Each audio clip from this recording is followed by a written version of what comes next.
Welcome back. Now, KAP's polymers division is weighing on the group.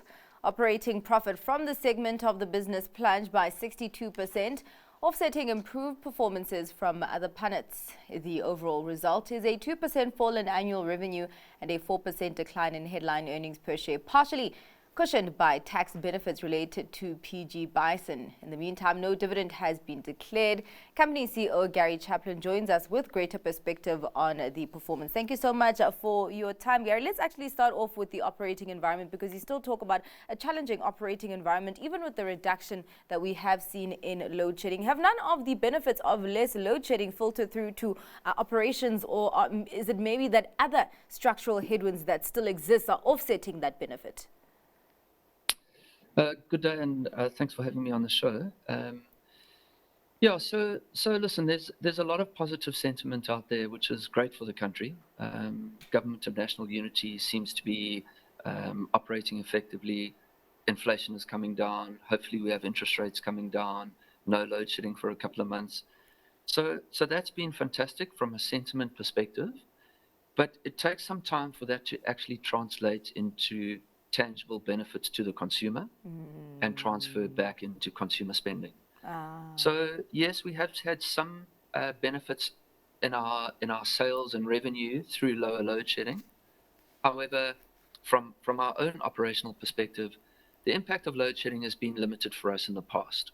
So overall, great sentiment, but still really challenging operating environment with a consumer still under a lot of pressure. All right. Well, zooming into your operations, 5 out of 6 divisions elevated in terms of performance. Let's start off with the highlights that brighten the performance of the 5 divisions.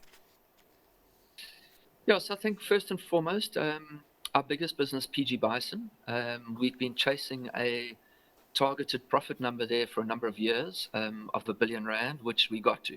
So that was a major achievement, which we're really pleased with. And then a big business historically for us, which has underperformed for a number of years, Unitrans.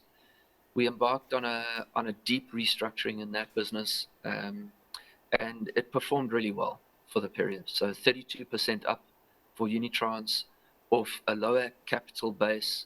So a lot of good work done there, and that restructure continues, and we expect to see continuing improvement in their performance at least for the next 2 to 3 years. That was very good. Just on that, I mean, how much upside can we expect in the short to medium term there on Unitrans?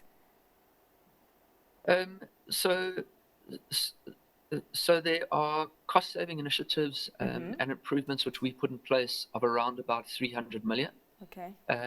We've probably delivered around about half of that so far, with another more or less half to come. And that takes us to a base case in terms of what we expect. And then there's further growth that will take place over and above that from F26 onwards. All right. Well, let's talk about the pressure points there in the global polymers industry that affected Safripol. How low is that cycle? So generally a cycle like this lasts for 7 to 9 years. We're quite deep into it now, so we see it hopefully starting to come out of the cycle in F26, 27. It is a fairly deep low, bearing in mind that globally demand and activity levels are low. So global demand is not strong. There's been some large scale investments around the world. So we've got excess supply and low demand.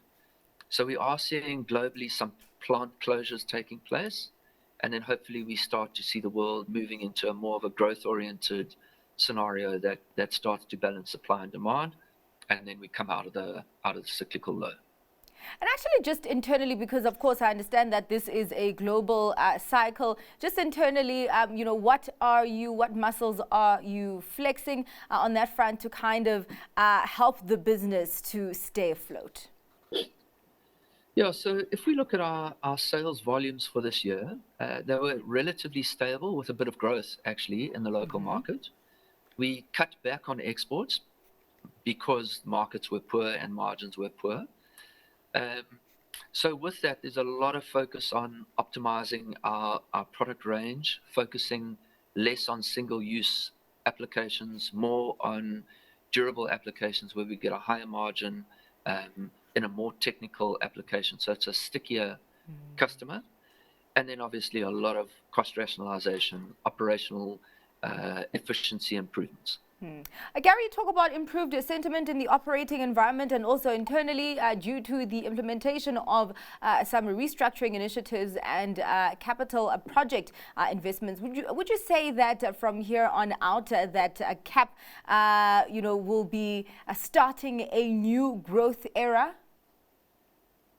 Absolutely. So we've invested, over 2.5 billion on expansion projects, which is a major milestone for us. Those were big investments. We managed to execute them all on budget within our timelines, which I think in the context of the global environment and South Africa, that on its own is a major achievement. Those are now in, so the big CapEx cycle is now finished. Okay. It's now a case of ramping those plants up to capacity and starting to generate cash and grow earnings. So major projects, it doesn't happen in 1 year, so 2 to 3 year window, and we'll start to see earnings growing healthily. All right. Well, let's go into that balance sheet. Talk to me about your debt picture and your efforts to reduce it and to be on more favorable terms. Yeah, so we have sat with fairly elevated levels of debt for a little while, and that emanates primarily from the capital projects that we've embarked on and a less than expected performance in Safripol. Having said that, we've invested, as you can see, over 2.5 billion in expansion, and our debt levels have remained relatively stable.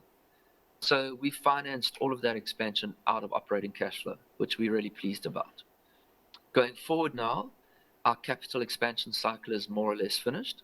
So all of those operating cash flows will now go towards reducing debt. So we've targeted 1 billion of debt reduction in the second half of the new financial year. And then into the following year, you'll see further debt reduction taking place. All right. Well, thank you so much for your time and giving us more detail on those numbers that came out of KAP this morning. That was Gary Chaplin, CEO of KAP.